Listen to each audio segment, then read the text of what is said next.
Hello and welcome to the latest Intelligent Instructor News Roundup. In a week where the return of driving lessons in England was announced, we bring you all of the latest driving and instructor news so you can share your views on what affects our industry. I'm Francis from the Driving School TV, and in the news this week, the UK's best driving instructor is revealed, the DVSA's roadmap for restarting testing and training, the waiting list rescue plan, and ex-offenders go unpunished. So first on the news, we're super excited to reveal the winners of the 2021 Intelligent Instructor Awards in association with QuickFit and Michelin. The awards this year have been reimagined as a digital-only event with over 5,000 instructors casting votes. Massive congratulations to Tracy Gannon from Teesside, who won the UK's Best Driving Instructor. Smart Learner and Red Driving Schools won the Best Regional and National Driving Schools, and the Ford Fiesta won your Best Instructor Car of 2021. For the full digital awards and to see the winners of every category, check out the digital award ceremony up here.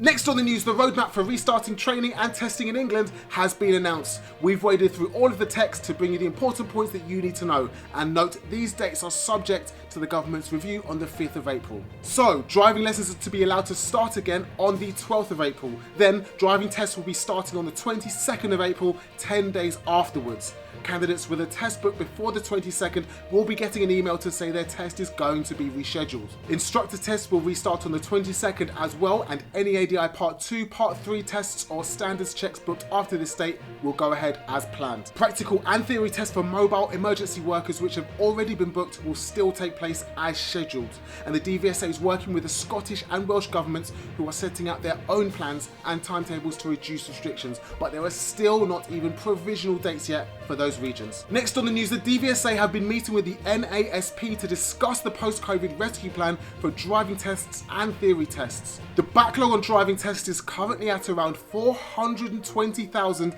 and the waiting times are at over 20 weeks. The target set by the DVSA is to recover this in 12 months after they return to 7 driving tests a day. Loveday Ryder, the new CEO of the DVSA, recognised that there will be pressure from the public to recover quickly, but the plan is to move forward steadily and safely. There will be more emphasis on the top 10 reasons for failure and clearer guidance when candidates get their results. The DVSA is encouraging anyone who can to return to testing and are buying back annual leave to increase the capacity. New examiners are being recruited and other ways of increasing the number of tests per day are being investigated. The situation with test centre waiting rooms is also improving. There were 195 test centres with waiting rooms open before lockdown, and an additional 27 will be opened when testing resumes, then a further 27 to follow. The backlog on theory tests is currently at 380,000, and Pearson VUE are provisioning 10 temporary test centres which will be able to deliver 110,000 more tests a month. And last on the news, ex-offenders go unpunished, and by ex-offenders we mean drivers ignoring lane closure signs on motorways. Smart motorways seem to be the road safety nightmare that just keeps on giving. A Freedom of Information request by the Times found that around half of the safety cameras on these roads are not yet operational. Highways England has admitted the camera network will not be fully upgraded until July 2023. This means that police can't use the footage to issue penalties to drivers disobeying the red X signs. The news has reignited concerns over the safety of smart motorways which convert the hard shoulder into a live running lane. So far, more than 350 miles of hard shoulder have been converted to a running lane, including large sections of the M1, M6 and M25. That's it for today's Intelligent Instructor News Roundup. I've been Francis from the Driving School TV. Catch us back next week on Friday for the latest news and to have your say. In the meantime, drive safe.